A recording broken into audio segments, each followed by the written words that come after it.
We're looking at substitutions rule for definite integral, which we can which we can also say the use of change of variable for definite integral. Okay, and we have the following questions. Evaluate the following integrals. The first one is this.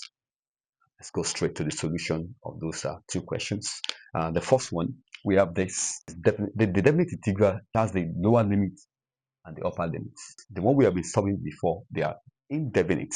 Okay, so what do we do? Solution to number one, let u be equal to this. The u is equal to what? The x. So we're going to have now, the next thing to do is to change the, so we want to change the variable. So when x is 0, u is what? Come back to this place. So u is 0 plus 3. That's what? U is 3. When x is 2, u be equal to what? 2 plus 3. So we have entirely changed the variable. And the next thing to do now, we now have integral of 3 to 5. And we have the x is what? Is the u. So the u over u to the power 3, which is the same thing as what? Do the algebra. We have this, 3 to 5 du. So you can now integrate now. If you integrate this, the power plus 1, that's minus 3 plus 1, that's minus 2 over the power minus 2.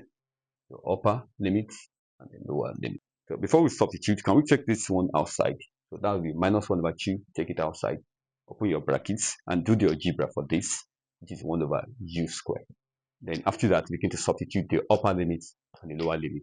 So put it into this equation. So that's 1 over 5 squared. That's 25. Minus, do the same thing also for the lower limits. That's 1 over what? 3 squared. That's what that's. So, and that will be equal to this. That will be 9 minus 25 all over 25 times 9. Okay. So we subtract this. We're going to have minus 16 minus 1 over 2. So we have this. So it's going to give us 16 over 2 to 5 times 2. That's 450. So that's what we have for this question. Okay. So let's go to the B part. The B parts. This is there's no table for cos squared. So we're going to use a trig identity, and that will take us to cos 2 theta will be expressed in form of cosine of 2 sine squared theta. Okay, but this will not be useful for us. So it's also equal to what?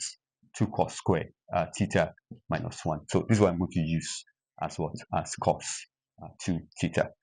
Okay, so I'm going to make cos squared theta the subject, and that will be equal to what? 1 plus cos 2 theta over 2. So that's what I'm going to use. So anyway, I see cos squared theta, I'm going to place that one there. So my question will now become, you can take these two outside. So that's 1 over 2. Okay, integral of 1 plus cos 2 theta. And integral of sum of functions is going to be integral of each of those functions. So we're going to have integral of 1 respect to the function, that's theta. Integral of cos is sine of the function. And you divide by the derivative of the inner function. So that's over 2. Okay, indicate your upper and your lower. So that will be equal to 1 over 2 theta plus 1 over 4 sine 2 theta. So indicate your upper and your lower limits. So that's what we have now. Then we can begin to substitute, and that will be equal to, substitute for the upper limit, that will be pi over 2 times 2 times 1 over 2, and then plus 1 over 4 sine this one times pi over 2. That's what? Sine pi. So we've done the upper limit, then minus, do for the lower limit also. So you substitute the 0, so this one will go. We only have 1 over 4 sine 0. So this one will go, sine 0 cancel, sine pi also cancel, that's 0. So we'll just have pi over 4 as the answer. Okay, so that's that on this aspect. Okay, at this point, let's say there's a watermark on the video. Quickly click on that and subscribe. Don't stop there. Click on like button and begin to type your comments. Finally, share the links of this video on all your social media platform.